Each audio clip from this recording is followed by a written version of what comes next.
Hello children, in this video we are going to see the chapter Real Numbers.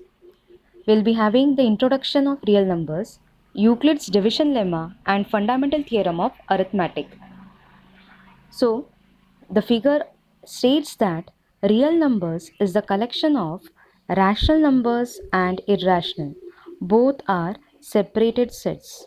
Yes, also it is clear that a natural number, it is contained in a whole number, it is contained in an integer set, and it is contained in a rational number set. That means every natural number is a whole number, every whole number is an integer, every integer is a rational number. But every rational number is not an integer, is not a whole number, is not a natural number. Since if I write here 2 by 5, 2 by 5 we know it is a rational number, but 2 by 5 is not an integer, not a whole number, and not a natural number. Okay, so we know real numbers are the collection of rational numbers and irrational numbers. Then we came across the word algorithm.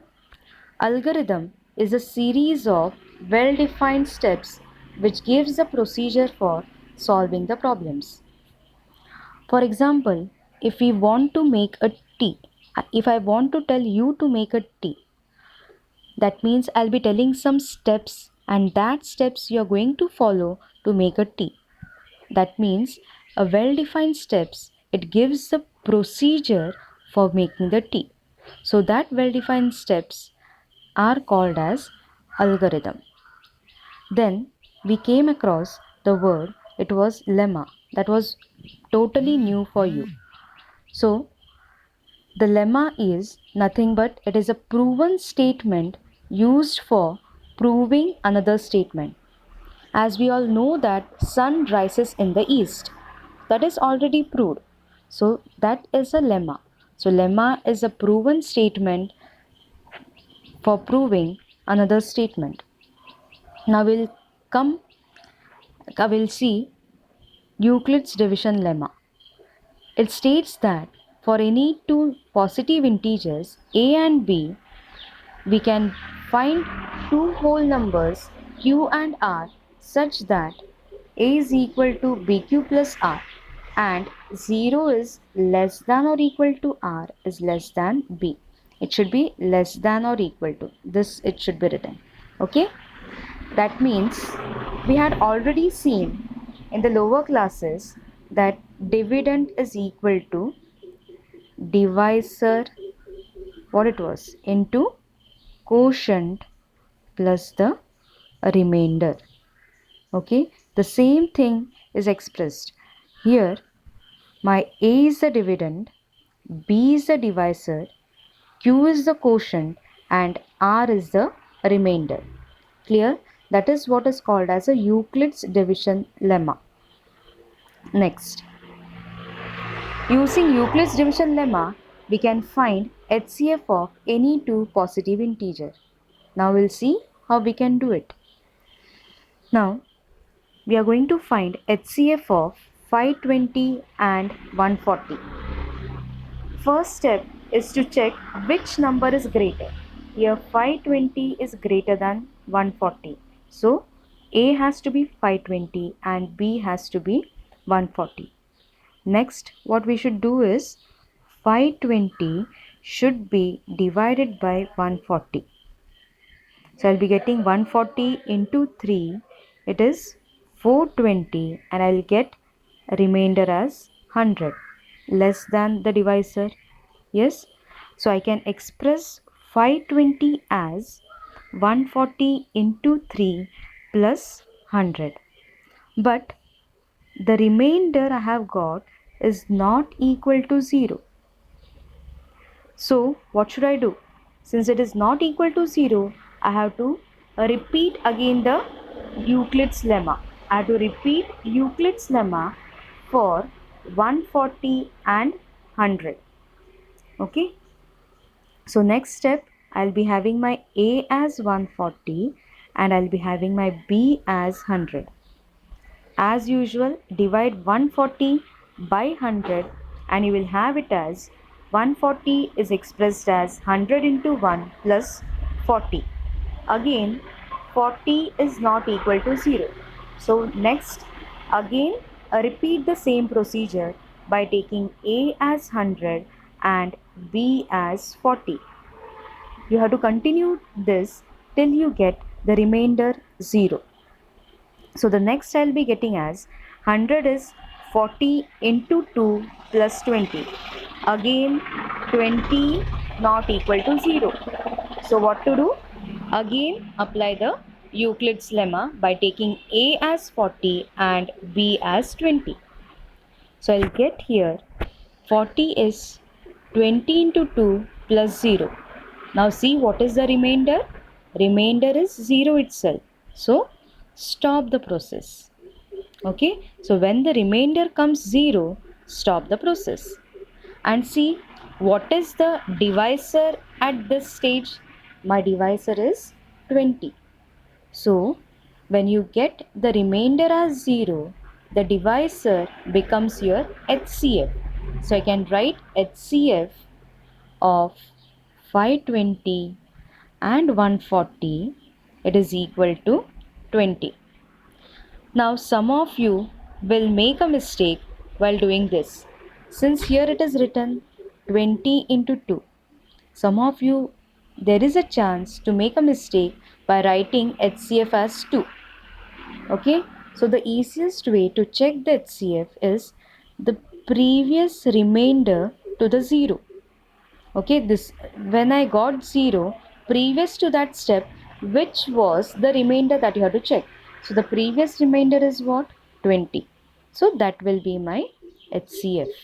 Clear? Because this is same as my divisor. Hope this is clear. Okay.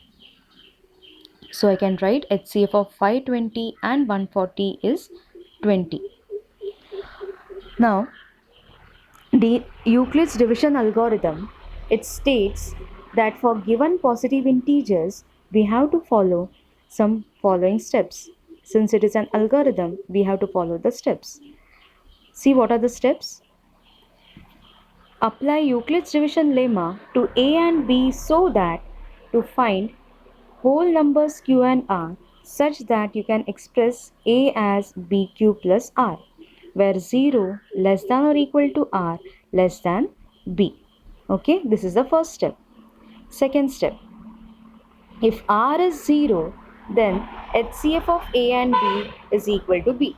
For example, if I take 12 and 4, I can write 12 as 4 into 3 plus 0.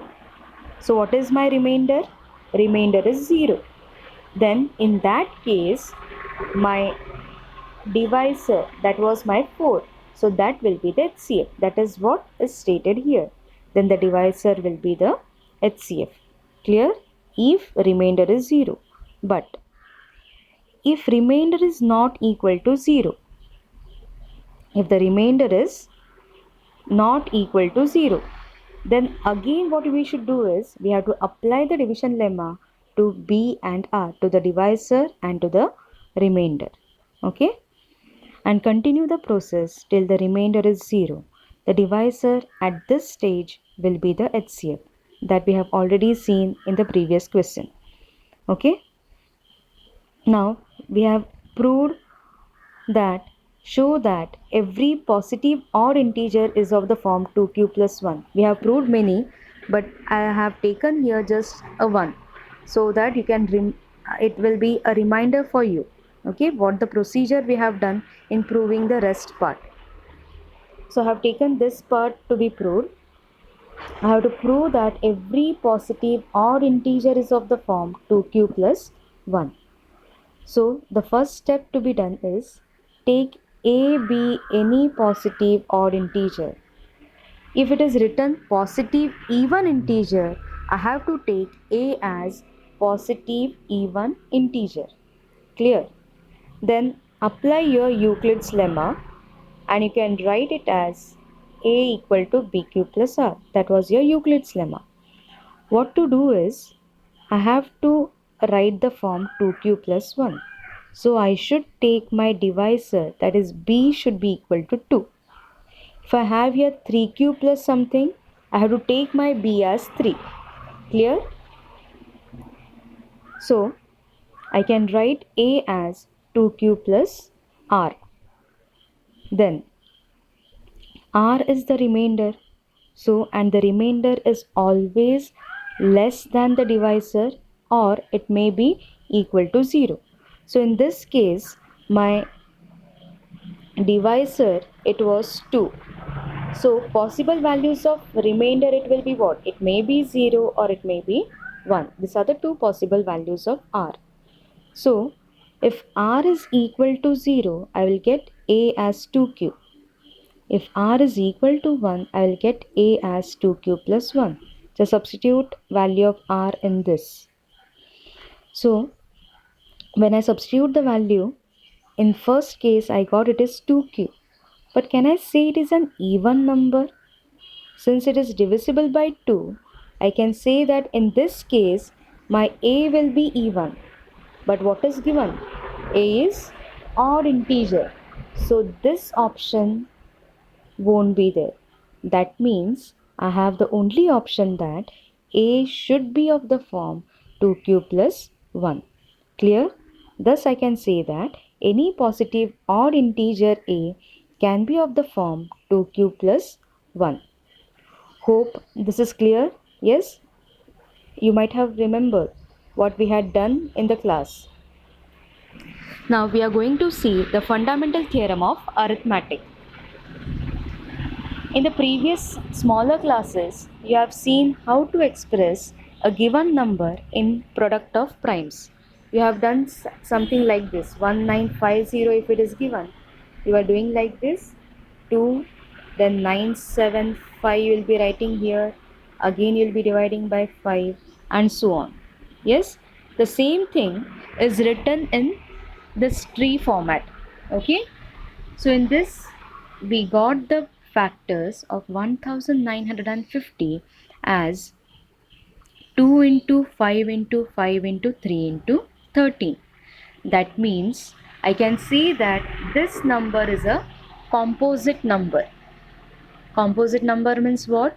And if a number has more than 2 factors, then it is your composite number. A prime number is a number which has exactly 2 factors, the number itself and 1.